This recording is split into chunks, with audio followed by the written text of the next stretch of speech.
Yeah, and if the four of us can behave so far, what did I say in the first one we edited out? You said Bush. Yeah, we were talking about. No, you were. Oh, I'm sorry. That's right. Never mind. There's no we in this conversation. It's you.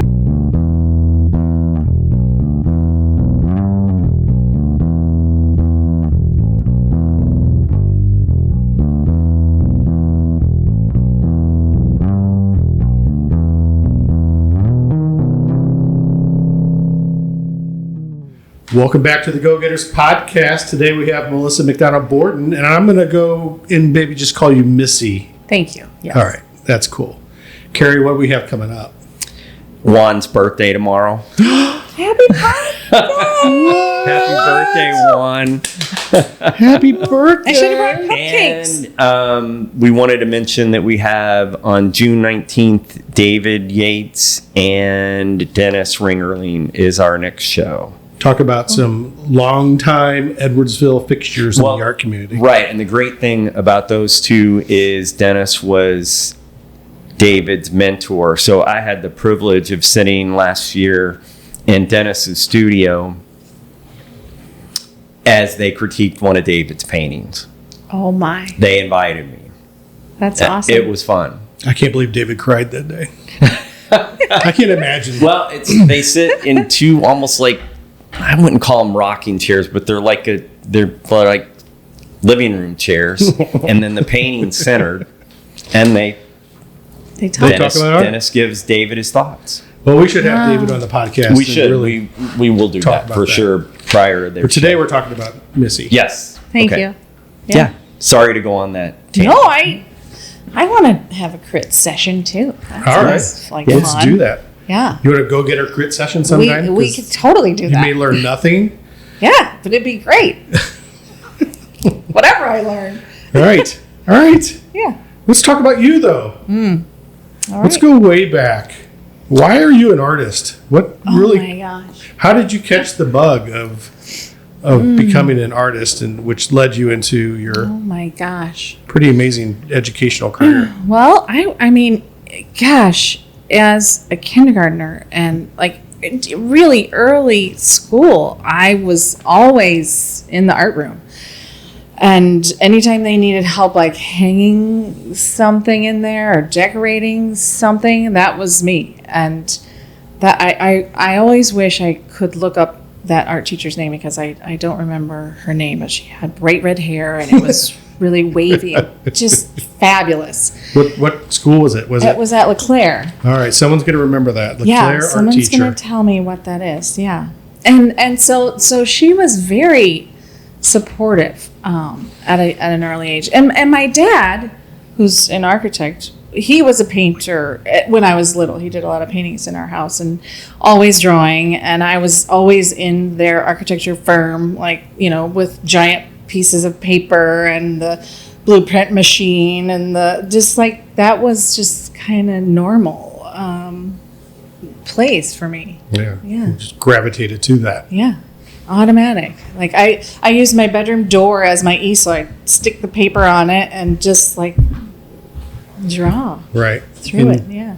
We both went to Edwardsville High School. Yep. And I pretty much took all 4 years of art classes with Dennis DeToy. Is that the same for you, or? I did not. Well, I mean, he was the mayor when Mayor and art teacher. I know, He was great. It was so great. It was great. And you know, it was kind of an independent study, really, is what I was doing, and that's where I was able to just kind of try out all kinds of experimental just explore stuff. for yourself. Whatever Were you working with any artists at the time, around the high school time, or just on your own making stuff, and then? No, not really. Just me and Just you. yeah. You and your dad, probably, right? My dad, yeah, he was very. Yeah, I mean, well, Deanna. Yeah. She was one of my close friends, and Julie Woldridge, she was my other very close friends, and both very, very super creative people who also saw art degrees. So that was also very natural Right. for the people I hung around. when you were in high school and you went to U of I, right? Mm-hmm. Did you go to U of I thinking, I'm going to go and become an art student at U of I? Is that Yes. was that the I decision? applied as an art student. It was either math or art, and That's an interesting combination. not really a great place for me. So I switched around once I got there, and I tried out marketing and advertising and stuff like that. But it just led me right back to the art. So, yeah, That sounds familiar. yeah. But I changed my degree many times. Did you go to U of I though with that purpose? Yeah.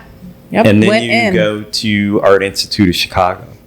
Yep. Then I got my master's at How does one? I mean, seriously, how does one get into that? Because even in going to Carbondale, there was you didn't just walk in and. No.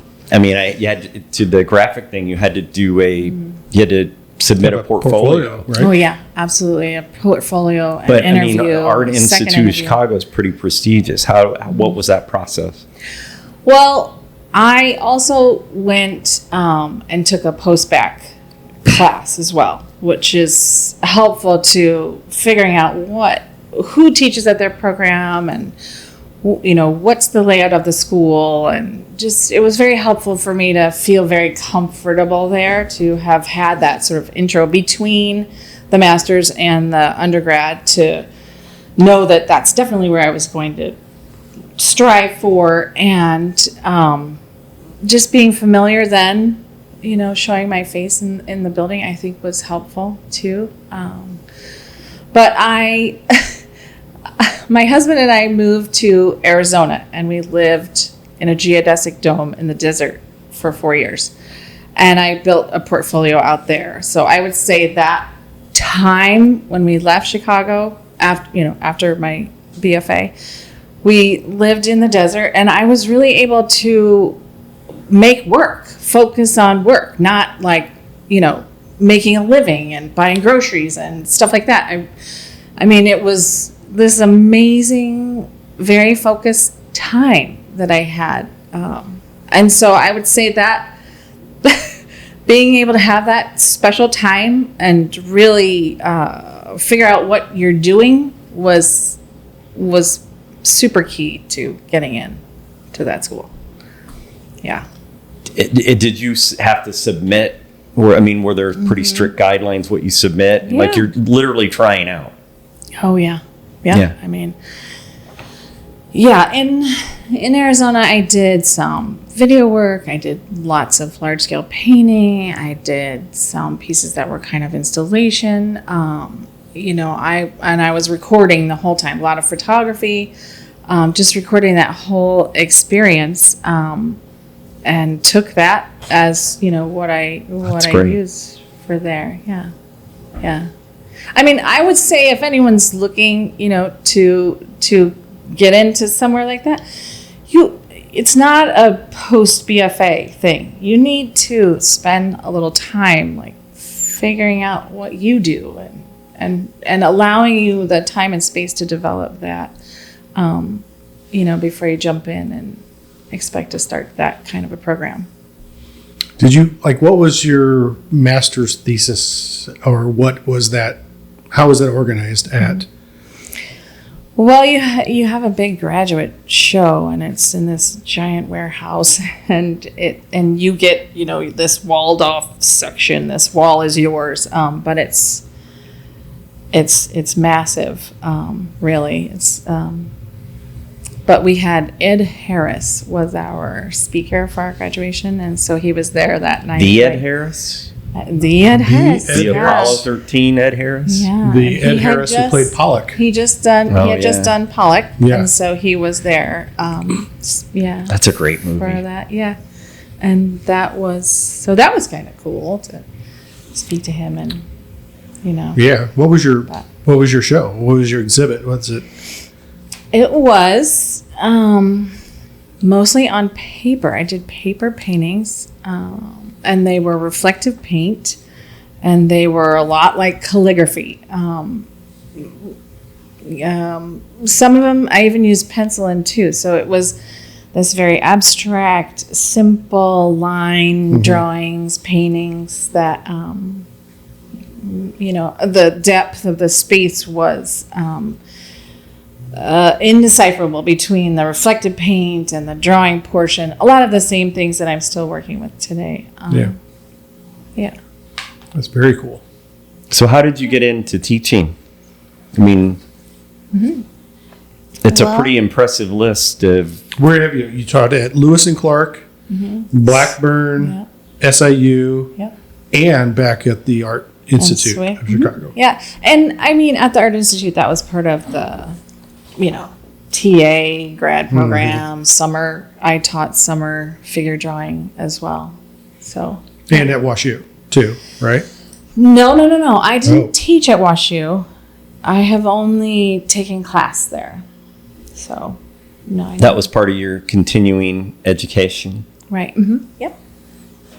Yeah. My undergraduate professor, Buzz Spector, was in residence, teaching there at WashU. And so when I found out he was there, I was just ecstatic to see how I could work with him. And so he said, come over and take this language of abstraction class with me. And I was like, hooray, help me. I'm a mother of two and working and having difficulty finding time to devote to painting. And so having that one semester where I had a studio at WashU and I had, my very respected teacher and friend, Buzz Spector, there it was like such a motivational time, to kick it back into gear. And you've described him as a mentor. Absolutely a mentor. Yeah. Of all my past professors, he's one I can call up and tell him whatever I'm doing, or I need a recommendation letter, or I'll put something out online and he'll reply, I like seeing this again, or something. And it's so wonderful to have that person who knew you, when you're in undergrad. Oh my gosh, like 30 years ago, to be able to comment on your work. That continuum is still available. It's so valuable. His list of accomplishments pretty impressive too. Yeah, he's pretty fabulous. And that might possibly be one of the coolest names ever. Yeah, isn't Buzz it? Spector. Right. I love it. He is, yes. Yeah, I remember asking about that as some comic book that when he was young, Buzz. Is that where that comes from? Yeah. I shouldn't really comment on it too much because I don't know much, but yeah. I've always found it interesting that it seems like anybody that has accomplished something in their life, they can always connect it to a teacher of some sort. Yeah. Almost always. Yeah. And I think that's really cool. Yeah, I have thought about this a lot in the writing that I do now about, my work and my how I have gotten to where I am, and to think about the different stages of things I've done. And definitely I would say that beautiful red-headed teacher in grade school at LeClaire. And then there was a wonderful teacher in, oh my gosh, it's now Woodland, but it was the junior high. And oh my gosh, he said a couple of things that I remember throughout my life that I still hold on to. He was describing having spent a weekend with a friend, and he said, everything that artists do is thought, is sort of thoughtful, recognizing the moment. As he's folding this paper into this, beautiful little cloud, and he's talking about his experience of making a fire with this friend and folding this paper. And it's just like, just the smallest things can be so enriching and thoughtful. Meaningful and impactful. Yeah. Just as simple like that. So that's something, and that is someone that has definitely held true for me. All right. Yeah. So we've all had a connection with the Art Center, but you were executive director. Right. you accomplished a lot in there. Yeah. And one of the founding members of the Arts Fair. Yep. Yep. Do you want to talk about that a little bit? I mean, how does that, you guys just kicking around ideas and let's have an art fair? How does that work? Seems like a big thing to say. Oh, let's have an art fair. Right. I mean, it's such a big event now. Yeah. It really is. It's fabulous. I'm very impressed with how much we were able to accomplish in such a short period of time, especially with, other large art fairs surrounding us. It's really nice to have seen it grow. It started, Liz Link was our executive director at that time. And she, we existed in the high school and we were trying to figure out how to, get more involved and connected with the city itself. And I think she had some conversations with Hal Patton. And I also had spoken with him about, that I was on the board and wanted to do some stuff. And he suggested this art fair. And so off we went with it. Our board just said, okay, how do we break this down? And I mean, Liz was fabulous. She really worked amazingly hard and researched all the other fairs that were surrounding us and tried to pick the right date and so forth. So that was super wonderful start to it. Yeah. Right. You probably got to meet a lot of great artists that came through town at that time. It was so, that time as the executive director was fantastic. Being able to meet all of the art fair people, all of the teachers we had, all of the exhibitors in the gallery, and so many students. Oh, yeah. Mm-hmm. And just local people that would come in and, it just felt, I really felt interconnected to the whole area and the community. It was really a special time. And there was a lot to putting that together that you did. I mean, ads, promos, sponsors, things like that. Right. And I mean, we get to go to this event and enjoy it and walk away, but that probably takes you the majority of the year to put that together. Oh my gosh. Yeah, besides the art fair, we also had, at minimum 10 exhibitions a year. We increased the education offerings by at least 75%. We were able to pull off a lot. We worked very, very hard. And I asked a lot of people to help make that happen. It takes a lot. It does. Yeah. But I really wanted people to see what it could be, what we can do, if we come together and we work really hard at this. It's an incredible offering. For me, I tried to focus a lot in terms of the art fair on the advertising. So I tried to go to the other fairs and make sure we were in their booklets, announcing our fair at the end of the season. Doing as much.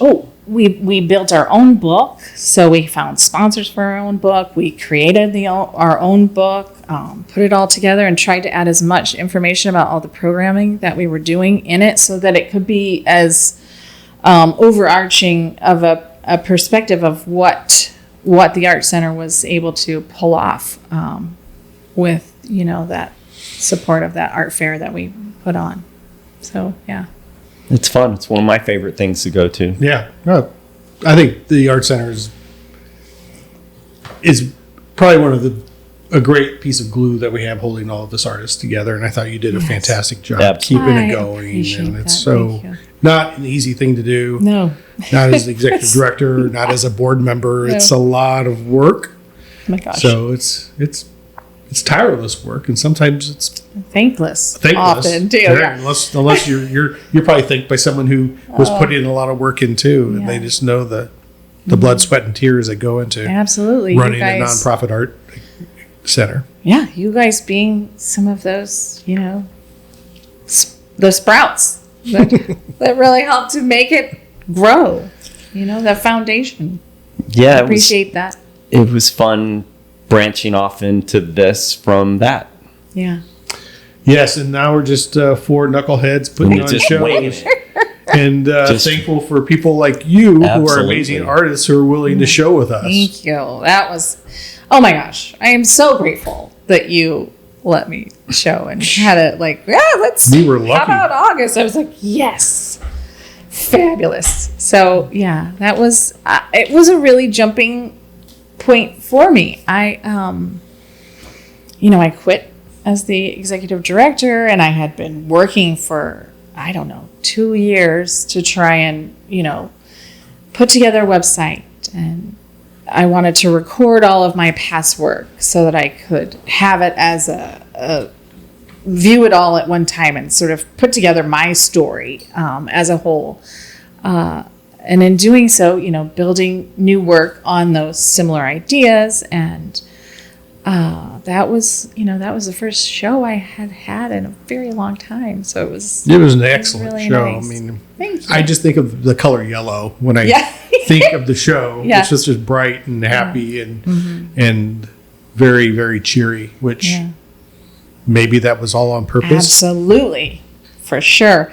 That was definitely, I started making things like spring. So as soon as the sun starts to change from gray and the light starts to come out, that's when I started to feel inspired about making more work, and yellow was the prominent. It's kind of like the thing that our middle school art teacher taught you is like everything has a reason. So we have a spring awakening or new growth, and here comes Missy. Hello, it's time. Time to blossom into this fine artist that you are. Yes, I. That was a big jumping point. I'm grateful forever for that. And we just have a small little micro gallery wall. Not too long after that, you exploded into filling the entire Schmidt art gallery with art. How the hell did you do that? Fuck. I mean, that's a lot of wall space that you covered. It's a lot. How long did that take you to conceive? Well, I really only had 3 months. Wow. So I had been building a list of places I wanted to show, and I had sent a letter to the Schmidt Art Center and said, "Okay, I'm ready, to show." And I had already written a grant, actually, and thank you to the Illinois Arts Council for providing that support. I wanted to rent a space so that I could just have a space to be able to create big work and just do all the things I wanted. Really, I mean, it's kind of like I've been like packed in with ideas and desire for so long to really be able to do it. And then given the grant, that was like, okay, let's do it. And I saw a location on this main street, and I thought, okay, I'm going to rent that. Well, as soon as the grant came through, it was already rented and it was unavailable. And I thought, oh no, what am I going to do? Now I really have to find a space because I have this grant I have to, thankfully have to fulfill. And I called the Schmidt Art Center and talked to them, and they said, well, you're not going to believe this. The stars have aligned. We just had someone cancel this morning. Would you be ready in March? And that's 3 months? That was, that was, I think it was already almost Thanksgiving. I think it was Thanksgiving, actually. Yeah. That's crazy. Walk us just through the show, maybe pick out a couple of pieces and things I remember about the show. There's a lot of circular patterns and work and handwork and wire work, which reminds me of what you were talking about earlier, where you were working with calligraphy in your master's thesis. So just walk us through that show and maybe talk about one or two of those works. So on that theme, really, I did a very large, it was 16 by 8 painting, drawing, multimedia piece. It had 16 foot by 8 foot. Yeah, 16 Just be foot. clear. Right, yes, very big. Yes, so Huge. big that it didn't, I had to work on it in parts in my studio, knowing that it was going to go there and I was going to do these things with it. Put these giant pieces of foam together as paintings, and then add drawing to the surface, and then also add monofilament and wire to it so that they mimicked that mark making, that gestural, sort of calligraphic movement, if you will. And so then it becomes a 3D piece as well. So when you're standing far away, those pieces that are physical and those pieces that are rendered are very interactive. Mm-hmm. And so your eyes have a trickery of what is real and what is not, which is often something I'm interested in. Finding that place like of space in between what is reality and what is illusion. So yeah, one of my favorite pieces is the spinning drums, lenses that were painting colors on the wall because of the light going through the gels that you had hung from the ceiling. Yeah, that was fun. That was I had gone to LA in the summer and seen on purpose, specifically with the single reason to go and see the Olafur Eliasson show. And I'm always inspired by his works with light and space and architecture and all of these things. And so I coming home, I'm like thinking, okay, how does this relate to what I'm doing, and why am I so fascinated with that? And so I just made this cylinder with this vellum on one end of it and hung it up in my studio. And I also bought like glitter balls to stick in my windows. Like I just wanted that sparkle and shine going on. And so I don't know. I found myself going over to it and spinning it all the time, and like watching this pink circle like project across my wall, and I just loved it. And I told my husband Chip, I was like, I love this. We have to make a ton of these for this show. We have to figure this out, and I researched online like some thoughts of how we might construct them, and off we went. It was a strong piece. I also had considered using some some colored transparent vinyl to stick to the wall along with it, but it was it held its own. It didn't need any of that. I didn't end up using those materials. I probably would have wanted ripped off that whenever you put on the wall, just so I could just see the colors dancing on the wall. Yeah. That's all I wanted to see. It's so fun. It really gets a lot of good feedback, that one. Thank you. Yeah. I mean, your work is more than a show. They're really installations. Yeah. Yeah. And it's I think I find that more conceptual, don't you? Yeah. I mean, there's kind of a concept behind the whole thing. It seems a consistent theme. Mm-hmm. Yeah, I definitely think about like an experience of space and light. I think partly to having grown up the daughter of an architect and spending a lot of time looking at space and seeing his drawings of space was certainly a huge impact on the way I think about it. But then to have been so formally trained as a painter, that this painting is a very singular thing. It has so many things we accept for what it can or can't be.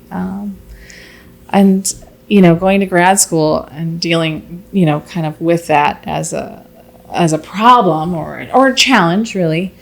I had a professor there, Galen Gerber, who thinks he also has done some unusual installations, and Kay Rosen and Michiko Itatani. Those are the people that I worked with that made the biggest impact on those kind of thoughts about what is painting and what can you do with it. And even at that time, it was a strange interaction with.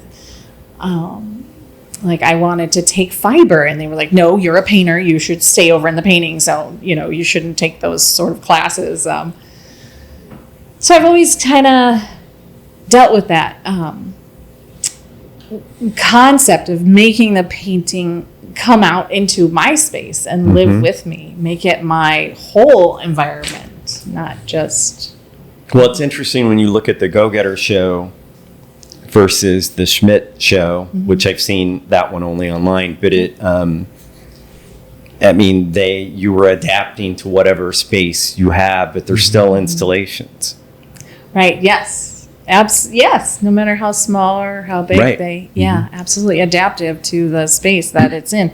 I'm reading this other book called Situations, and it's really not so much about installation. It's about a situation. It's about the air that moves. It's about the lighting that's in the space. It's about the traffic that comes through, that it's, there's so much more than just the thing you build. And so thinking about all of those elements that you have to consider as.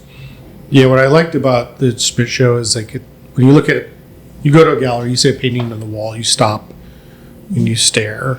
Your work kind of forces the viewer to walk around and move with the piece. There's an energy inside the art already, but because of the wires coming off or the colors, you really kind of can't not move your body around your work to kind of see how it works. Yeah. Which I think that's, from an interactive standpoint, makes it really powerful. One of the things I really noticed I liked how you had a 2D piece and then a 3D piece of it beside it. That was really interesting. It did a much different perspective to see those two together.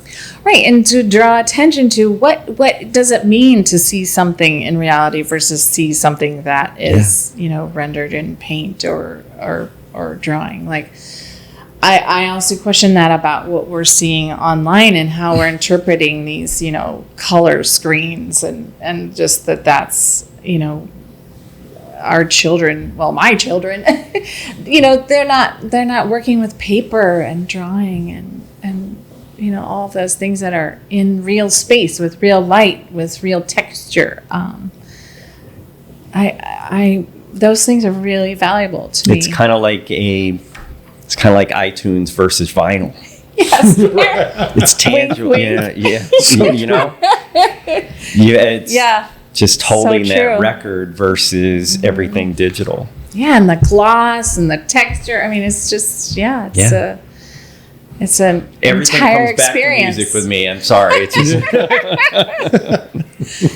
fantastic. I love that. Yeah, music is a part of making for me as well. Yeah, that's one that sometimes we ask people in the hot seat is, what do you listen to? Do you have anything? Do you have a specific? Yeah, it's always jazz. Is it? Always jazz. It's very helpful. I love how it can be so sporadic, and the composition isn't always orderly, and that way of making is how I make. It's intuitive, and so it's relative to what I'm doing. And who would be a favorite artist of yours? Well, two. I love the John Batiste radio channel. That's one. But Miles Davis and Ella Fitzgerald. Oh my gosh, all of it. Yeah. Love it. I bought Miles Davis Bitches Brew, and that is an experience. Isn't it? Because it's jazz meets Woodstock. Yeah. Absolutely. Yeah. It's definitely a part of what I'm doing. And I sometimes wonder about adding that to the experience of the viewer. It's it's already interactive. Like, why not add sound, what I'm listening to? And sometimes even name them after the works. Like, there were 2 in your show that I named, like, Take 5 or... Nice. Dave Brubeck. Yeah, those are... Yes. So, that's a common thing I might do. Like, this is really about this experience and this sound and this it was organization. That moment, right? Yeah. So it really sparked it. Yeah. I liked when Deanna, I think it was when she showed with us, she had a QR code with a playlist. Really? Oh, I didn't realize That's a great idea. Oh, wow. I'm going to have to ask her about that. Yeah. Steal that idea from Deanna. That's great. Yeah. She's so good. I love her. Yeah. She's a go-getter favorite. Yeah. As is her husband. Yeah. Yeah. Yeah. So we were grade school friends, lived across the street from each other, and my gosh, probably first grade to, I don't know, 5th, something like that. Jeez. Yeah. I mentioned to you on the phone, I like her 100-day projects. Those are fun. So great. Such a great idea. All of it's very beneficial. Yeah. She's a great inspiration. And honestly, always has. I part of the reason I wanted to be a part of the Edwardsville Arts Center was because her, initiating that. As very small girls, we would, complain how Edwardsville had all these teams and sports and there wasn't really this outlet for us, these, creative girls who wanted to really like do some big stuff, so she grew up and ran with it. And of course, when I moved back to town, I was like, well, I want a part of that. I want to engage with that idea too. Make it better. And you did. So your work at the Schmidt was inspired by Judy Pfaff. Yes. And you're... For sure, right. And then Deanna, huge impact with you. Yes. But you're also a part of a women's group as well, right? Yes. Women artist group. Well, tell me a little bit more about that. So, in trying to find, some community to, be able to bounce ideas off and so forth, I met a woman, Nancy Murphy Spicer, and she was teaching a class called Build Your Studio Practice through the Art Institute of Chicago. And I had been looking for classes for my son Sam to take during a summer program so that he could, he's getting an art degree as well, so that he could have some big experience as well. And while I was on there, I found that class for myself. And so I signed up, and it's an amazing class. It was very helpful. Began with some very foundational ideas about how to keep your practice going. And then she told me about this network she was building, which is called Women Artists Connect. And it's from women across the entire world. That's incredible. It's incredible, yeah. And so through that group, I have an art group that I meet with twice a month, and have this resource network through the program of all the women that are involved. Sorry, guys. And it's made such a meaningful impact to me to be able to connect with other women, not just women, but people who are actively trying to develop their practice in life, and want a community who can have a really impactful dialogue about what shows they're seeing, the work they're making, what it feels like, how do you get there? Those are really important. Do critiques. How does a critique go down? What would be how would they critique something? So it's harder to call it critique because it's not so much about critique as much as it is a sharing. Yeah, share and develop perspectives from. So you make a PDF of the work you're working on, you share it over Zoom, and each person, per month, each person gets a space or or at least every other month. And then you get to present. Maybe you're not making anything at that moment. Maybe you're reading some fabulous book and you'd rather talk about something or what have you, a show you saw. So it's very whatever you want to make of it, however you want to use it. But for me, being able to show my work and discuss it and even talk about technical things like, how would you make this? Do you think this glue would work? And I'm right now in my group. I have a woman who ran a business in Chicago who was building sets in theaters. So she has a lot of technical information she can share with me. I have a friend in Michigan who lives up by Saugatuck. There's another woman in Milwaukee. There's another woman in Oregon. So when we're talking on the phone, it's not even the same weather.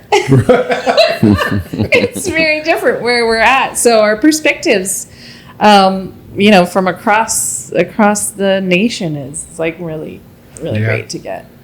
I like the last podcast with Alex and Kimberlyn. They talked about, those two being mentor and mentee or friends, but the St. Louis Visual Artist Network that Alex had started and Kimberlyn helps run, but having that sense of community or that not working in isolation, I think is really important. I think you finding the Women's Artist Network was key.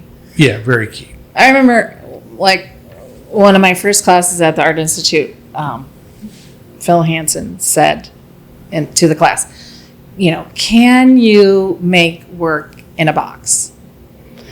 And I said, yes, very confidently. Yes, you can. I had just come from 5 acres in the desert of Winslow, Arizona, very isolated place, and had built the portfolio to get there. So I felt very confident about that.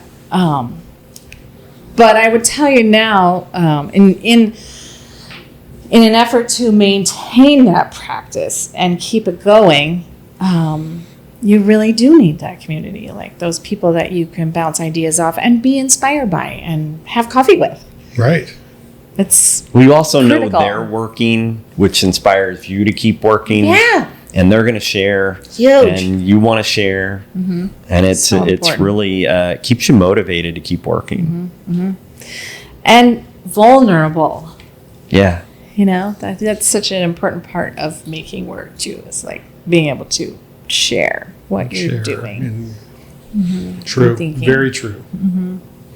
Yeah. That's amazing. So what's next? Are you working on anything? Is it secret?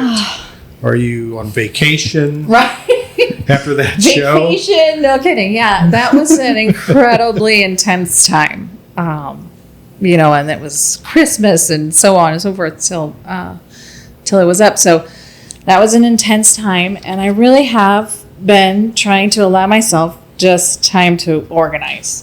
I want to put a book together, a catalog of the show. I want to really take some good notes, and we're working together to create a video, if you will, of the experience of my practice. It's going to be amazing.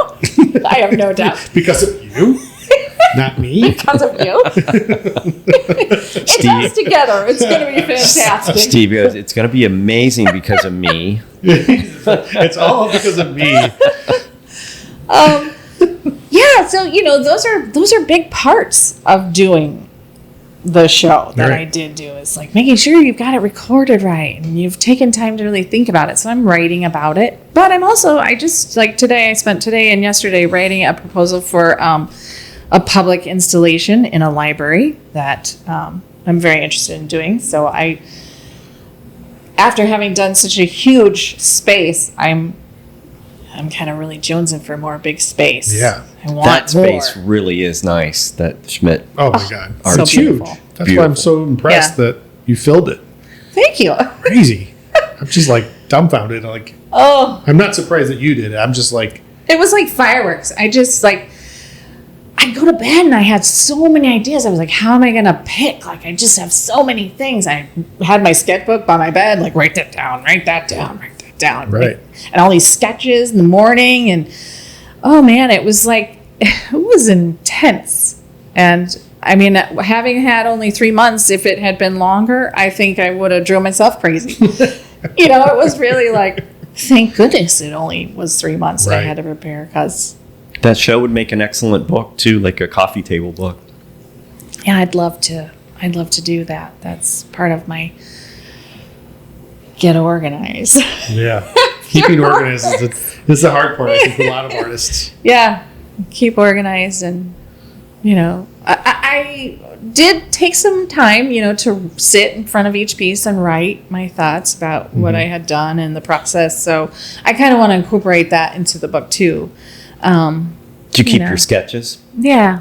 That would be, those are always, I find that always interesting to see a thumbnail sketch or a sketch by the final piece. That's always interesting. Yeah, because they go through so much change, right? Right. Especially when you're building on the fly, as you did, you built in space. Oh my gosh. And one of them, I didn't even, two of them, as a matter of fact, I didn't even have a pre-plan. Like, I was like, okay, this is, you're going in and you're going to use this projector, and you've never used a projector before. And, you're going to use this giant sheet of wood. And, it was... Is that the one with the clouds? Ballsy. There was clouds? Yeah, that was really cool. Yeah. Thank you. Yeah. It was new for me. Yeah. Totally new. I want to say my favorite piece is the one where I'm assuming it's a box. It's a clear acrylic frame box that's kind of hollowed out, and then you have like screens covering over it, and you create layers. Yes. That one's my favorite. That one I started making those more developed when I was taking the WashU class. My husband started helping me make frames. I had made many hollow ones, but I started putting panels in the back. And in the panel in the back, so you can use the panel on the back as a surface. You can use then the stretched like silk on top of that as another surface. And then, the interaction of the light through that surface, that scrim sort of leaving a shadow on the back panel. So you're getting all kinds of...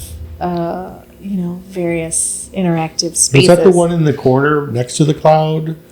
No. Or was that the one in the hallway? Yeah, okay. Yeah, where you were trying to actually record me and what's her name? Jada. Yeah. You're like, don't point. Right there. I was with Jada. Right? Yeah, that's fun. It's like in the little hallway space. Right. That one was really inspiring because I like the mechanics of how it was all put together. I was seeing how this was put together. I really enjoyed it. Thank you. Yeah. I mean, that's sort of a lot of the nutshell of my work, is thinking about the space in between the light, between the wall, between, the layers of paint that it takes while you're making a painting, and the processes and developments that happen. One painting goes through so many transitions. There's the whole story in that itself. Cool. I asked this question last time of Alex and Kimberlyn. We call it like, what's your dream hang? And it could be some artist that you'd like to hang with, or a gallery anywhere in the world that you'd like to hang your work. Is there like any, do you fantasize about any, or have aspirations to like the next big thing or the big ultimate goal? I mean, I have a couple. Yeah. You've thought about this. Well, I may have been preemptive on this topic. I think it would be fabulous to be able to go back to the Art Institute and do an alumni show, even just participate there and have a reconnection with some of my, professors, or even friends from school. That would be fabulous. But I have 3 other interests. I would love the Drawing Center in New York, or Dia Foundation, or the super big dream is the Pompidou. The Pompidou. Right? Oh, how cool would that be? Yes, that would be amazing. I know they're doing a rehab of that place, so I have to visit and see what I could do there. Just put my ideas together. That would be amazing. Wouldn't it? Yes. Yeah. Well, that's excellent. Thanks for spending some time with us. You're an amazing artist. Thank you so and much. Amazing friend. We'd love to have you back again sometime, by the way. I would love to come back. This is so great. I really, truly appreciate your time. Oh. Thank you. Easy. This is easy. Missy. Yeah. Thank you. Is that a wrap, Steve? I think that's a wrap. Let's get going.